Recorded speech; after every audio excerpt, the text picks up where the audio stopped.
Get the unmissable news stories of the day. This is the Beijing Hour.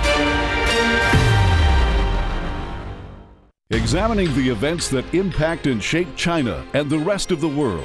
This is the Beijing Hour, 1 hour of news and information brought to you every weekday. Now here's your host, Shane Bigham, with you on this Tuesday, May 12th, 2026.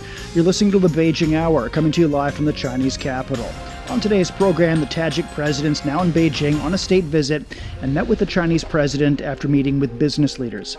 Ahead of the visit by the U.S. president this week, China's foreign ministry says Beijing is seeking economic and trade relations based on mutual benefit and win-win cooperation. And the U.S. president says the ceasefire with Iran's on life support as the two sides failed to reach an agreement on ending hostilities. In business, China says its monetary policy in the first quarter has had a positive impact on the economy. In sports, the Spurs stumble as they try to avoid Champions League relegation. In culture and entertainment, the annual Cannes Film Festival is getting underway in France. Now the day's top stories. Chinese President Xi Jinping has held talks with his Tajik counterpart, who's paying a state visit to China. Their talks followed a welcome ceremony for President Emomali Rahmon. Also on Tuesday, the Tajik president visited Tiananmen Square in Beijing and presented a wreath at the monument to the people's heroes. He earlier attended a high-level meeting with Chinese business leaders aimed at strengthening economic cooperation. Cao Chufeng reports. In his opening remarks, President Rahmon welcomed increased engagement from Chinese companies and encouraged them to explore new opportunities in Tajikistan. Over 700 Chinese companies have already invested across various sectors of Tajikistan's economy. I am confident that the deep integration of our economic, technological, and financial resources will provide strong momentum for new development opportunities, joint projects, and sustainable growth. Chinese business officials praised the steady growth and strong momentum in economic cooperation. Bilateral trade and economic cooperation between China and Tajikistan are developing rapidly, with trade volumes steadily increasing. Tajikistan's specialty agricultural products, such as black cherries, are gaining popularity among Chinese consumers. Meanwhile, Chinese photovoltaic products and lithium batteries are helping to support Tajikistan's green development. During the organization of this meeting, we have seen strong enthusiasm from Chinese companies eager to participate, reflecting the business community's keen interest and positive expectations for cooperation with Tajikistan. Executives from a wide range of industries, including robotics, artificial intelligence, new energy, education, and digital technology, attended the meeting. Many of them said that doing business with Tajikistan has already yielded fruitful results. As of now, we have completed or are currently constructing 18 projects in Tajikistan with a total contract value of $580 million. We are about to launch a new production line converting coal into 300,000 tons of urea with an estimated investment of $300 million. China has invested heavily in Tajikistan's infrastructure, and the two countries are exploring cooperation in areas such as green economy and digital technologies. President Rahmon's visit could open even more doors for further collaboration. That was Cao Chufeng on the future of economic relations between China and Tajikistan. The first deputy chairman of Tajikistan's People's Democratic Party has highlighted the close cooperation between his country and China. Malik Sho Nemtrizoda says China has provided strong support for Tajikistan's national development. China and Tajikistan conduct extensive cooperation in economy, politics, culture, government exchanges, sports, youth affairs, and tourism, with all sectors fully advanced. Bilateral economic and trade ties are thriving, and China ranks among Tajikistan's top trade partners. Over 700 Chinese enterprises operate in Tajikistan, and more than 5,000 Tajik students are studying in China, a testament to fruitful educational cooperation. Tajikistan's completed more than 30,000 infrastructure projects under China's support since the country's 35th independence anniversary. They are part of the Central Asian country's efforts to revitalize the nation. China and Tajikistan established diplomatic ties in 1992 and elevated relations to a comprehensive strategic partnership in the new era in 2024. China is Tajikistan's largest trading partner and top source of investment. In the first quarter, bilateral trade reached $790 million US, up more than 50%. Tajikistan was the first country to sign a memorandum with China on building the Silk Road economic belt. Educational and cultural collaboration has also progressed well. The Luban Workshop, launched in Dushanbe in 2022, was China's first such workshop in Central Asia. Tajikistan Culture Day was held in China last year. Karasu Port is the only land port between China and Tajikistan. It's seen robust growth in passenger and vehicle traffic this year. Cross-border personnel exceeded 11,000, up 17%. Vehicle crossings surpassed 10,000, up 15%. The ports facilitated the export of over 7,000 Chinese-made vehicles to Tajikistan and other Central Asian nations. Border authorities have streamlined customs and increased patrols to ensure smooth passage. The booming activity highlights deepening China-Tajikistan trade ties under the Belt and Road Initiative. Clearance is much smoother now, and the staff are very helpful. I have been driving between China and Tajikistan through this port for 3 years. Hope it stays this way in the future. As trade between China and Tajikistan grows, the Karasu port is seeing steady increases in vehicles and travelers with a clear trend of large-scale cargo flows. We are streamlining inspection procedures to keep the port efficient and secure, supporting high-quality bilateral trade. Figures from public security authorities show that import and export cargo volume through the port exceeded 530,000 tons last year, an increase of 45% from the year before. And for some discussions on the potential of cooperation, Vivian Nunes spoke with Senior Research Fellow Zhou Mi at the Chinese Academy of International Trade and Economic Cooperation. How would you characterize the current state of relations between Tajikistan and China, and what does Tajikistan's president hope to achieve with this visit? China and Tajikistan are really good neighbors, so not just because that the leaders are visiting each other quite frequently, and it is also because that the enterprises are really curious on establishing a better relations between these two countries. So if you're looking at the data, from the trade side, from the investment side, both the Chinese and the Tajikistan's companies are really curious of cooperating with each other. And the supply chains between these countries are increasing their stabilities in such a kind of uncertain world. So we know that Tajikistan is really our country not having many of the crude oils or some of the energies, but China can cope with them to improve their relations on the supply chains. So I have a student coming from that country, and she told me that it is really helpful for them to connect to China, and we are having a better and more vibrant cooperation in the future.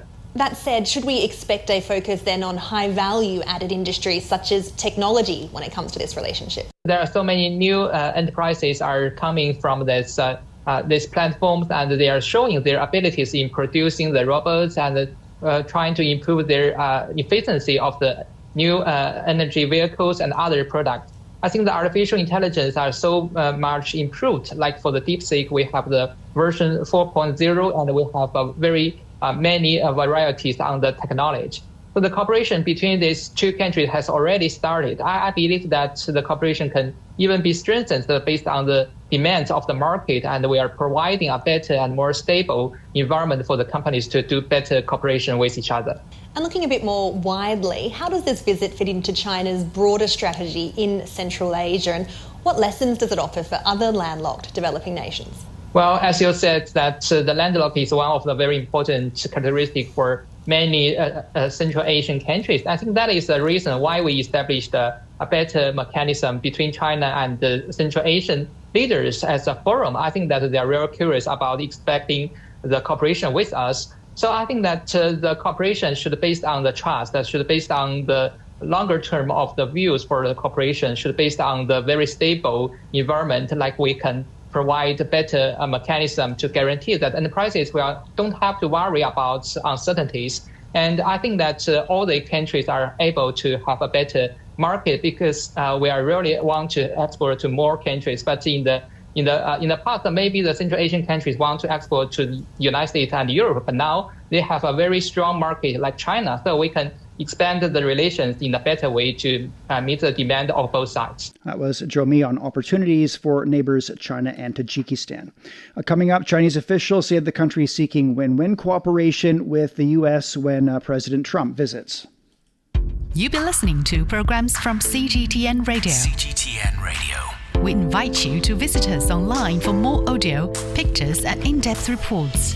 At radio.cgtn.com, you can access a wide range of programs and find your favorite news, talk, features, entertainment shows, and podcasts. Hear the difference with CGTN Radio. It's 11 minutes past the hour. China's foreign ministry says the essence of China-U.S. economic and trade relations is mutual benefit and win-win cooperation. A ministry spokesperson said both sides should work together to implement the consensus between the heads of state and inject more stability into bilateral cooperation and the world economy. Chinese and U.S. delegations are meeting in Busan, South Korea on Tuesday and Wednesday for economic and trade consultations. Vice Premier He Lifeng is leading the Chinese team. A White House list shows that more than a dozen business leaders, including Elon Musk and Tim Cook, will accompany U.S. President Donald Trump on a state visit to China this week. Representatives from international trade associations say they're looking forward to the meeting between the Chinese and U.S. leaders. They expect productive dialogues over trade issues between the world's two biggest economies. If we can get the personal connections to be a little bit tighter and a little bit easier between us, I think that is going to make a very big difference. And it sounds so simple to say that if I like you and you like me, we can basically make it's easy to work together. But it's true. And I think the other side is both of our leaders. I understand, I think, the other side of this. If we can't get that friendship reestablished, it's hurting us and it's hurting the world. I think they both recognize that. So I think they understand the seriousness of being able to work together, and I think they want to. Now, I know we can point out, well, this didn't work and that didn't work, but I do believe things change, and you can repair things that like this, I think, if you can build some trust, and I hope this meeting builds some trust. I think it will, because I think we both need it. I think trade is really the topic that needs to be focused on, and improving networking and U.S. to Chinese business relationships, personnel exchanges. So I hope that President Trump has a large delegation of U.S. representatives and companies, and that there can be productive dialogue between the two countries. Senior executives from companies such as Boeing, Meta, and Blackstone are also joining the trip. An American businessman who first came to China during the investment boom of the 1990s says the country's transformation over the past 3 decades has been extraordinary to witness firsthand. Now living in Shanghai for more than 20 years, he believes that beyond trade and investment, the future of China-U.S. relations may depend even more on people who understand each other through lived experience. Zheng Tao has the story. When Thomas Watt first arrived in Shanghai in 1997, the city skyline was filled with cranes, construction sites, and the energy of rapid growth. For many American companies at the time, China represented one of the world's biggest opportunities. As you may know, that was the hot times.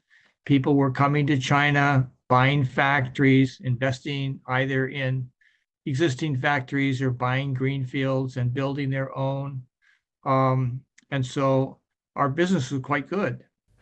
Now 82, Thomas still runs a consulting firm in Shanghai, helping U.S. manufacturers in industries from wastewater treatment to auto parts. Over nearly 3 decades, he has watched several generations of China-U.S. economic ties unfold, from the wave of foreign investment in the 1990s to today's more uncertain global environment. He has also seen China evolve from a global manufacturing hub into one of the world's most advanced industrial economies. And despite trade tensions in recent years, he says many American companies remain deeply tied to China because of the country's mature industrial ecosystem and efficient supply chains. The supply chains here are so good. They're efficient, they're reliable, and to go to another country and try to replicate those is very difficult to do. You're entering a different country, you don't know the culture, you don't have business alliances, and you're trying to replace a supply chain that you've had maybe 10 years of experience with. Thomas says China's infrastructure and long-term planning have also left a lasting impression on him. A recent visit to Shanghai's urban planning exhibition became an eye-opening experience, not only for him, but also for his son. And now they articulate each plan for green spaces, for the environmental protection, for being able to limit the city's size so that it doesn't become overburdened and building other cities that can maybe be satellite cities. It's real planning. My son, who is 56 years old, so he was so impressed. He said, these people know how to make a plan. Thomas says first-hand experience can often change people's perceptions of China.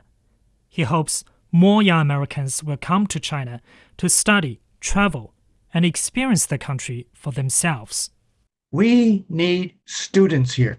We need American students having a China experience like we used to. We should have at least 100,000 students here at a time, because they really, when they go home after maybe a couple of years in China or even 1 year in China, they go home with a very different view.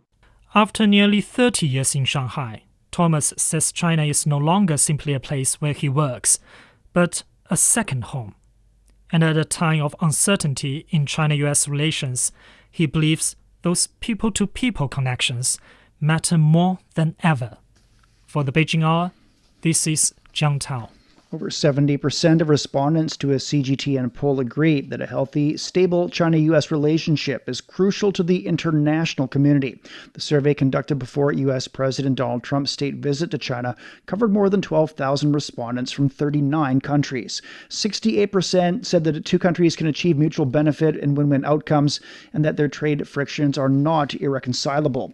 More than 74% say the essence of bilateral trade is mutual benefit and reciprocity, while nearly 78% agree that economic and trade relations should serve as a stabilizer instead of as a source of conflict. More than 78% of the respondents also agree that China and the U.S. should strengthen dialogue on the basis of mutual respect.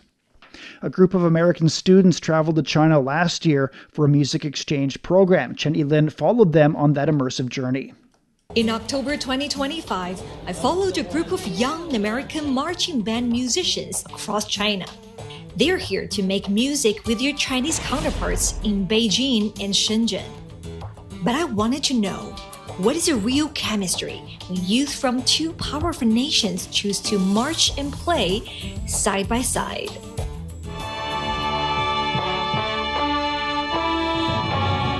These American students are all devoted to the marching arts, a form that blends music, drills, and spectacle. And the moment they met the Chinese students, the magic of music began working instantly. Now they are having some one-on-one battle of their skills. We didn't talk about it before, we just got together and said, hey, let's play some drums. But soon I noticed something interesting happen. The drum battle quickly transitioned into a giant group drum line. Even if you don't speak the same language, you're definitely playing the same language.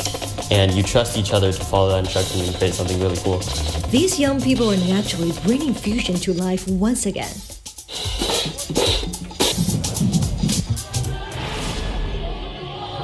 And now, the joint performance they've all been waiting for has finally arrived.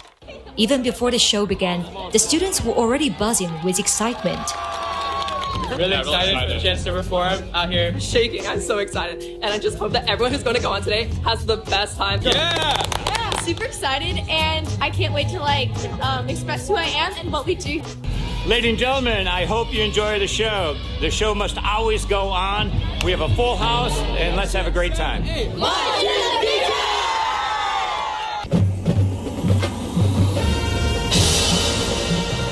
As I watch this performance and listen to their stories, I realized this isn't just a musical exchange between marching bands. It's something deeper. the giant group drum line that wasn't even organized. That would stick with me because of just powerful. In the drum battle, like you could show off what you do, but as a full group, you can achieve such a better sound. Collaboration is just more fun than competitiveness. I mean, it is kind of like America and China, like when they're against each other, it doesn't help anyone. Every time we bring students here, it changes them for the better. And it makes for I think in a very little way, a better world.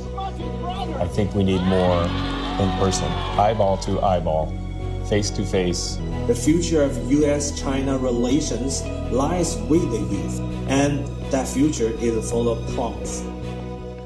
That was a report about music connecting people from China and the U.S.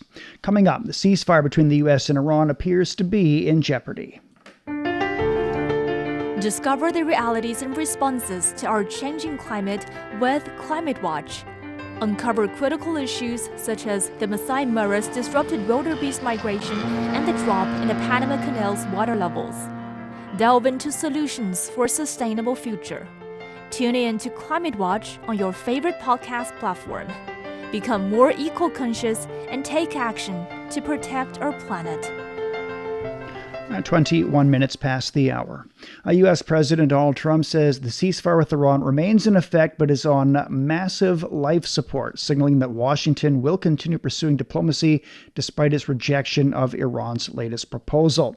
He again slammed Iran's response to the U.S. plan and stressed that any peace deal would require Iran's pledge to stop pursuing a nuclear weapon. Walter Morris reports from Washington. He called Tehran's demands unacceptable, while Iranian officials say their offer is generous and responsible. The diplomatic gridlock comes days after the U.S. submitted a plan to mediators in Pakistan that would permanently end the war and reopen the Strait of Hormuz. Trump claims that Iran told his negotiators that the U.S. could come in and help extract its highly enriched uranium, but was back on that offer. Iran's latest proposal calls for financial compensation for war damages, lifting the U.S. naval blockade, removing sanctions, and ending the ban on Iranian oil sales. Tehran is also looking to secure complete control over the Strait of Hormuz. Trump swiftly rejected Iran's new proposal. He said Iran is defeated, but that doesn't mean the U.S. military operation is done. During a ceremony in the White House Monday, Trump called Iran's latest offer garbage. He also repeated previous claims that the war is over, and he told reporters that the ceasefire between the two countries is the weakest it's been in weeks. A lot of people said, well, does he have a plan? Yeah, of course they do have the best plan ever. I mean, Iran has been defeated militarily, totally. They have a little left. They probably built up during this period of time. We'll knock that out in about a day. But I have a plan. You know, it's a very simple plan. I don't know why you don't say it like it is. Iran cannot have a nuclear weapon. And as oil and gas prices continue to climb, recent U.S. polls show the war in Iran is becoming more unpopular with American voters. Turkey's foreign minister is reportedly working with mediators in Pakistan to organize talks in Qatar this week. That was Walter Morris on efforts to keep diplomacy going between Washington and Tehran. Iran's parliament speaker has responded to the U.S. president's claim about the fragile ceasefire, saying the armed forces are ready to teach a lesson in response to any aggression. Iranian Foreign Ministry spokesman Esmail Baghaei has elaborated on the country's proposal and stressed the demand to guarantee the people's legitimate rights. He also said the United States should show sincerity. Whenever necessary, we fight, and whenever we deem it appropriate, we use the weapon of diplomacy, both in pursuit of the interests of the Iranian nation. The other side must prove itself in this regard. It must demonstrate that it is serious about this path. So far, it has failed. In every diplomatic process it has participated in over the past 20 years, the United States has repeatedly breached its commitments from 2015 onward, particularly in 2018 with its withdrawal from the JCPOA, and over the past year it has gone even further, effectively attacking the very table of diplomacy and negotiation. Well, meanwhile, Iran's atomic chief said Tehran's nuclear technology and uranium enrichment are non-negotiable. Spain's completed the evacuation of passengers and crew members from the cruise ship that was struck by a hantavirus outbreak. The Dutch-operated MV Hondius has departed the Canary Islands for the Netherlands. Passengers stuck aboard for weeks have mostly returned to their home countries. Several have tested positive for hantavirus since leaving the ship. Ken Brown reports from Tenerife. mission accomplished. That was the final words from Mónica García, the Spanish health minister, after a successful operation here in Tenerife at the Granadilla de Abona port in the south of the island. 27 passengers were removed from the ship despite the weather. The past few weeks have been extremely challenging to us all, as I'm sure you know. What touched me the most, what moved me the most, was your patience, your discipline, and also kindness that you showed to each other throughout. 27 of the crew will continue to the Netherlands, to Rotterdam, and to the owners of the ship, Oceanwide Expeditions. The ship flies under a Dutch flag. The Spanish chapter of this odyssey at least comes to an end for now, a successful operation. There was applause all around. We heard from Tedros Ghebreyesus. He is the head of the World Health Organization. He called this a triumph of solidarity. Many nations involved. But the repeated line from the WHO is that there is no cause for panic, that this is not another COVID. That was Ken Brown on the journey of the MV Hondius cruise ship. The suspect in the shooting at the White House Correspondents' Dinners pleaded not guilty to all charges in federal court. Cole Thomas Allen's accused of attempting to assassinate the U.S. president, assaulting a federal officer, and firearms-related offenses. Jim Spellman reports from outside the courthouse in Washington. Allen appeared in handcuffs wearing a jail-issued orange uniform. He did not speak. A court-appointed public defender entered the plea on his behalf. Prosecutors allege Allen traveled from California and checked into the hotel where the dinner was being held, then stormed a security checkpoint, shooting a federal officer in his bulletproof vest with a shotgun before being subdued. Prosecutors say he was also armed with a handgun and multiple knives. The agent was not seriously injured, and Allen did not make it into the room where U.S. President Donald Trump, top administration officials, and Washington journalists were having dinner. Allen's attorneys have asked the judge to disqualify two top Department of Justice officials, Acting Attorney General Todd Blanche and U.S. Attorney for Washington, D.C., Gene Pirro. The attorneys argue those officials were attending the dinner and could not be impartial. Defense attorneys signaled they may ask for Pirro's entire office to be recused as well.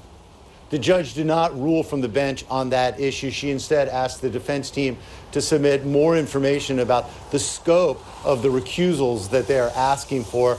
Cole Allen will next appear in court on June 29th. That was Jim Spellman reporting. The UN's launched its Global Forest Goals Report 2026, warning that progress is too slow. The report involves nearly 50 countries, representing over half of the global forest area, and informed by the latest global data. It shows progress is being made, but not at the pace nor scale required to achieve the forest goals set by the UN for 2030. Juliette Biaud, director of the UN Forum on Forests Secretariat, and she warned that the world is losing forests at an alarming rate, while funding for sustainable forest management is critically low. Since 2015, the world has lost more than 4 million hectares of forests. At the same time, financing for sustainable forest management remained far below what is needed to meet global goals. This continued forest and insufficient investment are at the heart of the challenge we face.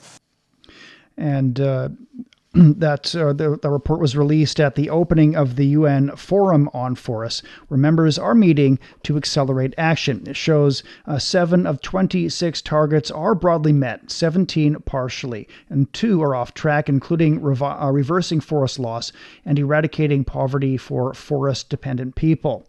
Pressures from wildfires, pests, and illegal activities continue. The UN called for halting deforestation, restoring lands, and closing financing gaps. We're at 29 past the hour, checking the forecast now, and Beijing's down to 19 this evening. It'll be sunny and 33 on Wednesday. Shanghai's overcast through tomorrow, a low of 20, a high of 31. Chongqing will be overcast and down to 19, then cloudy and 28. Nanchang's overcast and 20 overnight, a light rainfall developing with a high of 23 tomorrow. Lhasa will be cloudy tonight and tomorrow, a low of 5 and a high of 20. It's time for a short break. So far this hour, the Tajik president's now in Beijing on a state visit and has met with the Chinese president after meeting with business leaders. Ahead of the visit by the U.S. president this week, China's foreign ministry says Beijing is seeking economic and trade relations based on mutual benefit and win-win cooperation. And the U.S. president says the ceasefire with Iran is currently on life support. Shane Begum with you. Stay with us here on the Beijing Hour. From the refreshing cup of tea that starts your morning to the paper that you write on, the roots of many familiar parts of modern life can be traced back to ancient ideas. Join us on Made in Ancient China and discover how ideas born millennia ago became some of the world's greatest treasures. Made in Ancient China brings you stories of human ambition, inspiration, and connection. Now available on all major podcast platforms. Shh, listen up. Can you hear the heartbeat of our world? It's vibrant and pulsating with the essence of life itself. From the stem of trees to the gurgle of rivers. From the silent strength of mountains to the icy whispers of glaciers. Even the solid ground beneath our feet. Right there, in the midst of all, beats the heart of humanity. What if those other heartbeats were to stop? Would ours keep on ticking? Examining the events that impact and shape China and the rest of the world. This is the Beijing Hour, 1 hour of news and information brought to you every weekday. Now here's your host, Shane Begum with you. On this Tuesday, still to come. In business, China says its monetary policy in the first quarter has had a positive impact on the economy. In sports, the Spurs stumble as they try to avoid Champions League relegation. In culture and entertainment, the annual Cannes Film Festival is getting underway in France. To contact us, you can email radio@cgtn.com or follow our X account @CGTN Radio. But now with the check of the day's headlines, here's Tianli. Thank you, Shane. Chinese President Xi Jinping has met with the Crown Prince of Brunei. Prince Haji Al Mahtadi Billah is on an official visit to China until Friday. The visit comes as the two countries celebrate the 35th anniversary of diplomatic ties. Also on Tuesday, President Xi met with UNESCO Director General Khalid El-Enani.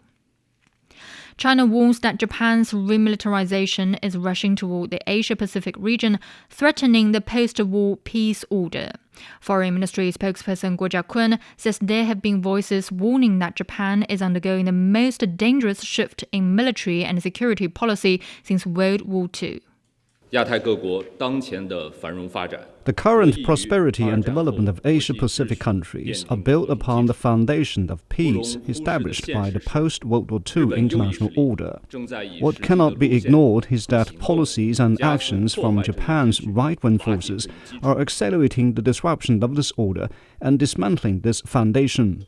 Guo says Asia-Pacific countries should jointly resist Japan's moves toward new militarism and work together to uphold the peaceful order on which their survival and development depend. Spain has completed the evacuation of the final group of passengers and crew members from the hantavirus-hit cruise ship MV Honduras.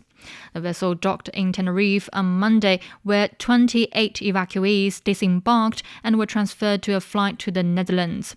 More than 24 crew members remain aboard as the ship continues its voyage to Rotterdam. Spanish Health Minister Monica Garcia said the operation was carried out under completely safe conditions despite strong winds and rough seas. The docking lasted only about 1 hour. Among the evacuees were 6 passengers originally bound for Australia. Spanish authorities will now carry out a full disinfection of all areas used to receive the evacuees. U.S. President Donald Trump has said the ceasefire with Iran remains in effect, but is on massive life support as tensions continue despite ongoing diplomatic efforts. Speaking at the White House, Trump described the truce as unbelievably weak and rejected Iran's latest response to a proposed peace plan, calling it totally unacceptable. He stressed that any deal with Tehran would require Iran to fully abandon its nuclear ambitions.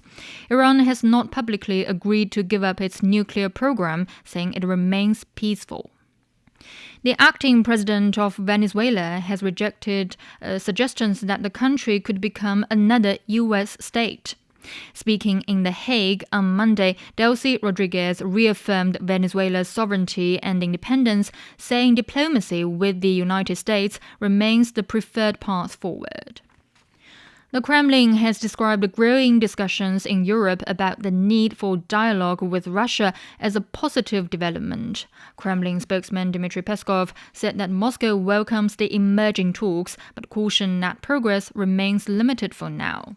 His remarks followed comments from Russian President Vladimir Putin, who said over the weekend that he would prefer former German Chancellor Gerhard Schroeder as a potential mediator in any future negotiations with Europe. Meanwhile, European Council President Antonio Costa said he is in talks with EU leaders to prepare for possible negotiations with Russia when the conditions are right. A new AI product store known as Met AI Hub has opened in Shanghai. Visitors can watch robots dance and interact with AI in real time. A special creative space has also been set up for innovators. Startups can produce samples and test consumer demand there at low cost. Store executive Zhao Chongyan says the hub shortens product development cycles significantly. We have tested it and found that some products, which would normally take around 6 months before being launched to the market, can hit the shelves in only 2 to 3 months with our store. Because we are a first release platform for real-world application scenarios, a debut stage for new products, and also a connector for the whole ecosystem. We hope to bring AI products from distant line of code directly to the hands of consumers. The store features over 500 cutting-edge AI items from around the world, including educational robots, smart health assistants, and pet companions. All right, thank you very much. That's Tian Lu with headlines. You're listening to the Beijing Hour. And coming up in business, China says its monetary policy in the first quarter has had a positive impact on the economy. The Beijing Hour, your window on China and the rest of the world. 37 past the hour. Stock markets on the Chinese mainland closed lower on Tuesday. The Shanghai Composite was down nearly 0.3%. The Shenzhen Component lost almost 0.5%. Non-metal materials and sports shares were among the top gainers. In Hong Kong, the Hang Seng Index declined over 0.2%. Japan's Nikkei climbed more than 0.5%. China's moderately loose monetary policy continued to have an effect in the first quarter. The central bank says its operations injected about 2 trillion yuan, or nearly $300 billion in medium and long-term funds, keeping liquidity ample. At the end of March, loans to the technology, senior care, and digital economy sectors all maintained double-digit growth. Outstanding loans to small and medium-sized sci-tech enterprises increased nearly 21% on a yearly basis. Loans to the private economy, agriculture, and key services all rose more than 5%. The central bank says it'll continue to implement a moderately loose monetary policy. Chairman of British consultancy Brand Finance says Chinese brands have reached the inflection point where they're becoming global. David Haig said the Chinese brand sector is vibrant, growing very fast, and focused on taking Chinese innovation into the world. Haig also highlighted China's long-term policy vision, saying the Chinese government believes in long-term policies and has relentlessly pursued innovation, design, and new creation strategies. He added that over the past decade, Chinese brands have increasingly stepped into the global stage as the government encouraged manufacturers to expand internationally.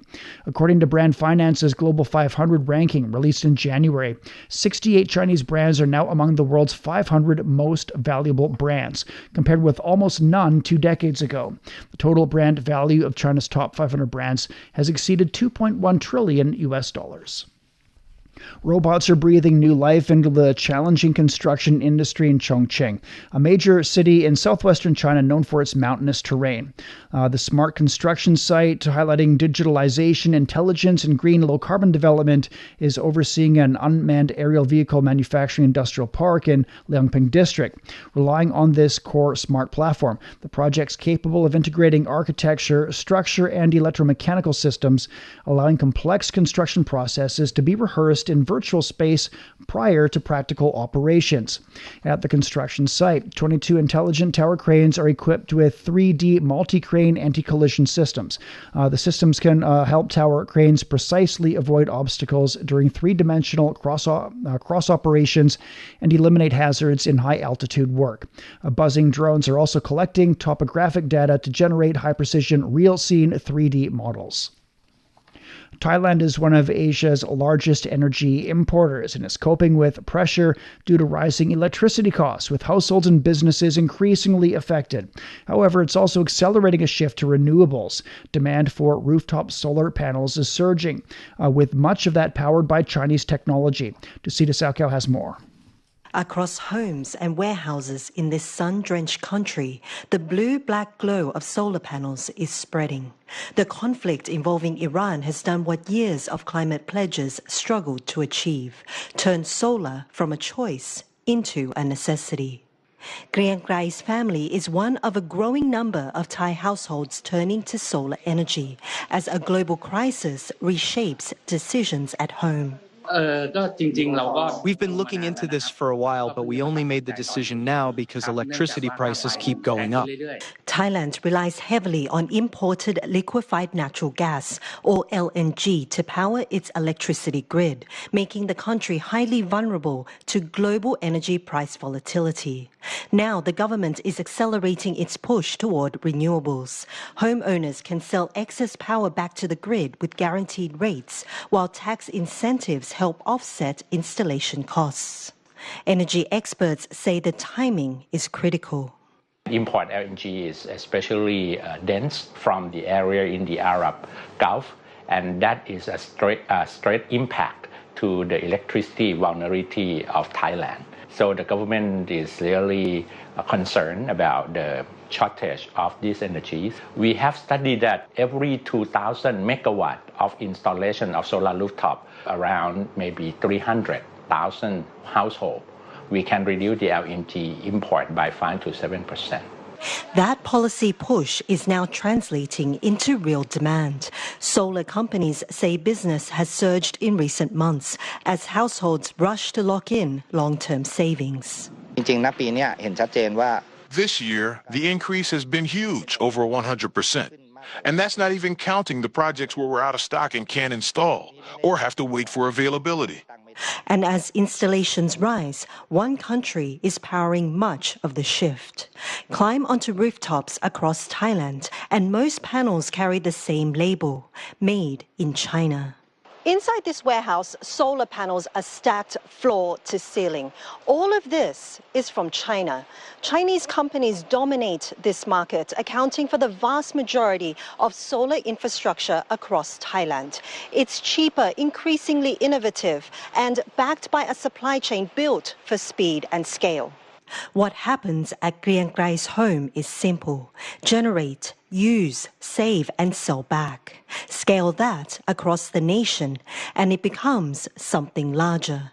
A transformation of Thailand's energy future, driven by crisis and increasingly powered by the sun.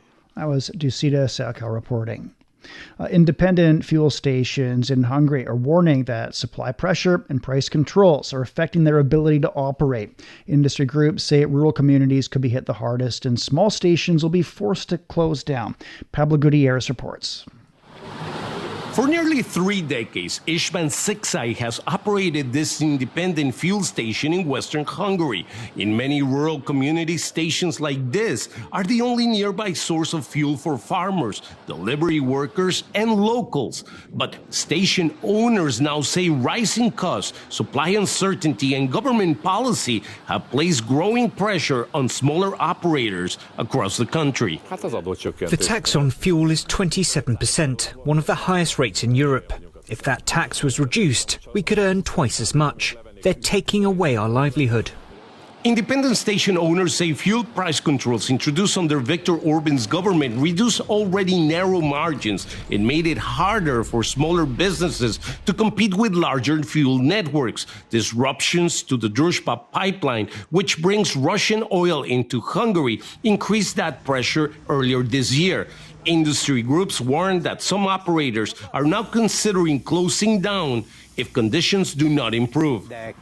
In smaller towns and rural districts, if fuel stations shut down, this can become a serious problem. Farmers may start storing fuel themselves, which creates environmental problems. These smaller gas stations are a key part of the country's fuel security. Operators say delivery disruptions earlier this year increased pressure on independent stations.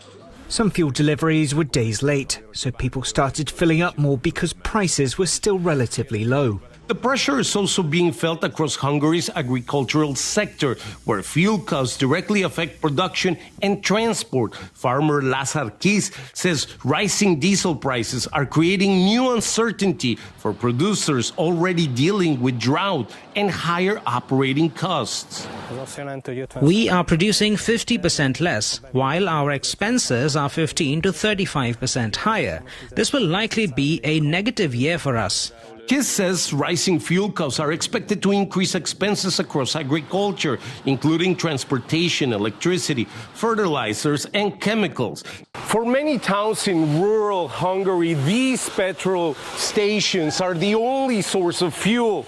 If some of them close down, that will affect daily life, farming, and small businesses in these communities. Independent station owners hope Hungary's new government changes its approach to fuel policy and offers support for smaller operators. That was Pablo Gutierrez reporting. The World Bank Moganshan Summit has taken place in eastern China, aiming to drive the high-quality development of Chinese brands and promote mutual learning and exchange among global brands. The summit in Zhejiang Province has brought together Chinese and foreign enterprises, higher education institutions, and industry associations to engage in discussions regarding brand development. Organizers say China will strive to build a premium brand matrix characterized by exceptional quality, cutting-edge technology, and advanced culture. You're listening to the Beijing Hour. Coming up in sports, the Spurs stumble as they try to avoid Champions League relegation. Sideline Story brings you all things sports related. The hottest topics, latest events, juiciest stories, all with a very personal take. Subscribe to Sideline Story Podcast for heated sports discussions covering events that are happening in China and around the world. 47 past the hour, and turning to sports now. Here's Yang Guang. Thank you, Shane. We begin with football. Marty's tale swung between the hero and villain as Leeds held Tottenham Hotspur to a dramatic 1-1 draw. The Spurs struck first in the 50th minute, with the French forward finishing calmly to put hosts in control. But with just 15 minutes remaining, Tao's night turned costly. His foul on Ethan Ampadu handed Leeds a penalty, and Dominic Calvert-Lewin kept his composure to level the score. Despite missing a crucial chance to ease relegation fears, head coach De Zerbi insists the Spurs still have enough to stay up. I think I am very lucky to have these players, even if we have too many injuries. I think we have the quality enough, we have the players good enough to stay up. Had the Spurs held on, they would have moved 4 points clear of West Ham, a cushion that could have all but secured safety. Instead, they remained just 2 points above their relegation rivals, with everything still on the line. Tottenham now faces an away trip to Chelsea, then Everton at home. West Ham will host Newcastle before a final day showdown with Leeds that could decide their fate. The relegation battle is finally poised, with one of the two set to join already relegated Burnley and Wolves in next season's championship, and survival poised to go right down to the wire. Ousmane Dembele has claimed the Ligue 1 Player of the Year award for a second straight season, after driving Paris Saint-Germain to the brink of a 14th French title and a place in the Champions League final. The 28-year-old becomes just the fifth player to win the award back-to-back, and the first since Zlatan Ibrahimovic achieved the feat in 2014. PSG also celebrated another major accolade, with rising star Désiré Doué winning Best Young Player. Meanwhile, Pierre Sargi earned Coach of the Year honors after transforming Lens into one of PSG's strongest challengers this season. Lionel Messi headlines Argentina's 50-man preliminary squad for the FIFA World Cup in the United States, Mexico and Canada. The 38-year-old leads a formidable attack alongside Lautaro Martinez, Julian Alvarez and rising star Santiago Castro. Argentina also named several uncapped players, including defender Lautaro Di Lolo, centre-back Zaid Romero and goalkeeper Santiago Beltran. FIFA's deadline for final squads is June the 2nd. The defending champions begin their campaign against Algeria on June the 16th, before facing Austria and Jordan in Group J. At AFC U17 Women's Asian Cup quarter-finals, host nation China cruised past India 3-0 to storm into the semi-finals and seal a spot at the FIFA U17 Women's World Cup in Morocco. Still, head coach Ma Xiaoxu says Team China must raise its level going forward. I'm not satisfied with our performance in this match. That's not the level we're capable of. We got a win in the end, but we need to do a good job of reviewing the match. With all of the training we have done, I believe our players have the ability to compete with the DPRK, and I also believe we're capable of beating them. Despite bowing out in the last 8, India made history by reaching the knockout stage for the first time ever. China will face North Korea in the semi-finals on May 14th, while Japan and Australia battle for the other place in the final. In tennis, Yannick Sinner powered into the last 16 of the Italian Open, extending his ATP Masters 1000 winning streak to 30 matches, now just one victory shy of matching Novak Djokovic's 2011 record of 31 straight wins at that level. The world number one also became only the second player after Djokovic to win his first 25 Masters 1000 matches in a season. It has been a very good performance from my side. It was very tricky conditions. He's a big server, so his percentage was not very high, which that helped me for sure a little bit. But I've been returning very well the second serves, and I'm extremely happy to be in the next round. Sinner came out blazing, breaking Alexei Popyrin in the opening game and dominating from the baseline to seal the first set 6-2 in just 39 minutes. The second set turned into a rout. The Italian top seed steamrolled through 6 straight games, crushing Popyrin 6-love to complete the statement victory. And finally, elsewhere in Rome, Daniil Medvedev battled back from a set down to defeat the Spanish qualifier Pablo Llamas Ruiz in the round of 32. The 7th seed dug deep to secure a hard-fought 3-set victory in just over 2 hours, punching his ticket to the last 16. Medvedev will next face either Flavio Cobolli or Thiago Agustin Tiarante. All right, thank you very much. That's Yang Guang with sports. You're listening to the Beijing Hour. And coming up in culture and entertainment, the annual Cannes Film Festival is now getting underway in France. From north to south, east to west, people in China are chasing their dreams and leaving their mark. Want to know how they beat the odds and made a difference? Footprints brings you the true life stories of their journeys. 52 past the hour now, turning to culture and entertainment, and the Cannes Film Festival kicks off on Tuesday, launching a 12-day showcase of world premieres, red carpets, high-profile parties, and fashion spectacle. 22 films will compete for the coveted Palme d'Or, including works from cinematic heavyweights like Pedro Almodovar, Hirokazu Koreeda, and Christian Minggio, alongside some rising voices. Among the early frontrunners are Koreeda's AI and tech-themed Sheep in the Box and Na Hong-jin's Hope. Park Chan-wook chairs this year's 9-member jury, which includes Demi Moore.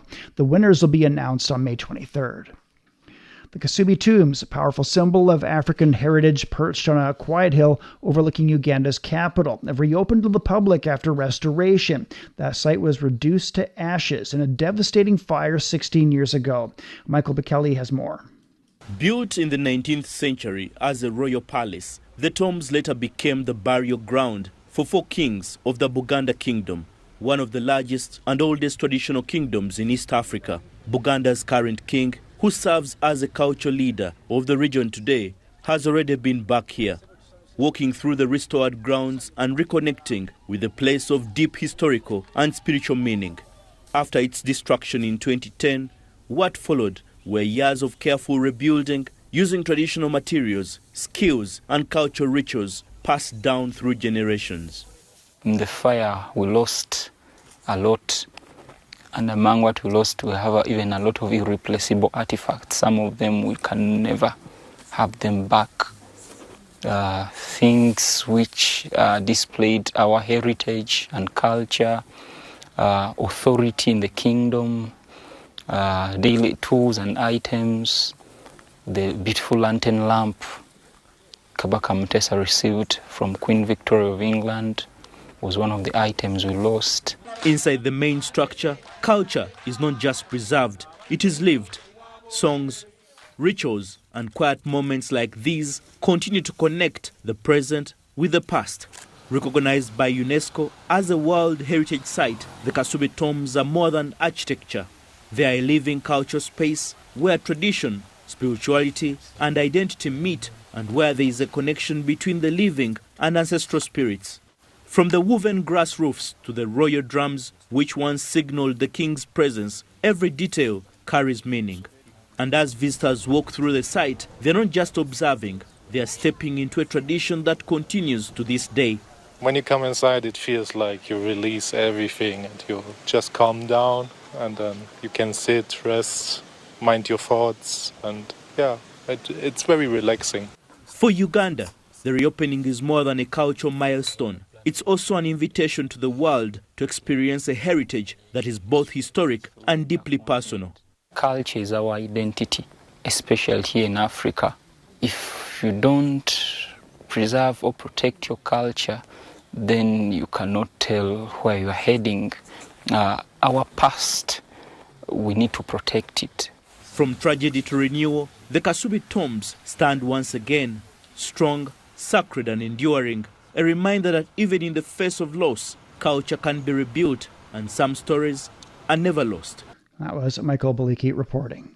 The Beijing International Flower Show is underway. After opening on April 28th, it's attracted 338,000 visitors in its first week, turning the area into a new cultural and tourism hotspot in the capital.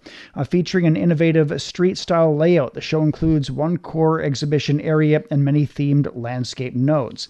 Across the district, 60 mini-green spaces and 28 garden check-in sites have been set up. The Natural History Museum of China is showcasing over 100 rare fossils in an exhibition that blends science, storytelling, and spectacle. Jointly organized by Chinese and German institutions with the support of the Chinese Academy of Sciences, the show marks key milestones, including the first appearance of an original North American Tyrannosaurus Rex skeleton on the Chinese mainland and the most comprehensive display yet of China's own Tyrannosaur lineage. The exhibition runs until October 11th. 57 past the hour. Beijing's down to 19 this evening. It'll be sunny and 33 on Wednesday. Shanghai's overcast through tomorrow, a low of 20 and a high of 31. Chongqing will be overcast and down to 19. That gives way to clouds and 28. Nanchung's overcast and 20 this evening. Then a light rainfall developing and 23 degrees. Lhasa will be cloudy tonight and tomorrow. The low is 5 and the high is 20. And that's it for this edition of the Beijing Hour. Making news today, the Tajik president's now in Beijing on a state visit and has met with the Chinese president after having meetings with business leaders. And ahead of the visit by the U.S. president this week, China's foreign ministry says Beijing is seeking economic and trade relations based on mutual benefit and win-win cooperation. On behalf of the staff, this is Shane Bigham in the Chinese capital, hoping you'll join us for the next edition of the Beijing Hour and open a window to the world together. Find the Beijing Hour at precisely 6 p.m. Beijing time. We meet you on podcast and on air every weekday. The Beijing Hour, your window on China and the rest of the world. He can't live without the Yellow River in his eyes. The Yellow River is so noble and elegant. Both my grandpa and dad made a living from the river. Would you like to move away from the Yellow River? I don't think I will. I love it so much. The Yellow River, the second longest river in China, is regarded as a shaping force in the history, economy and culture of northern China. Today, about 100 million people live within its water basin, making up nearly 9% of the country's population. How is climate change felt at its headwaters, and what are the locals doing to cope with it? What are the descendants of the boatmen doing, What has kept some people from leaving their home village by the river, and what has drawn others back? Could the fading fishing community revive in a time of digital transformation? From 2021 to 2024, our reporters visited the upper, middle and lower reaches of the Yellow River, talked to the herders, farmers, boatmen, fishermen and eco-activists who share a close bond with the river, and present their stories in pictures, podcasts and videos, all in our 12-part series, The Yellow River Mosaic, available only on CGTN Radio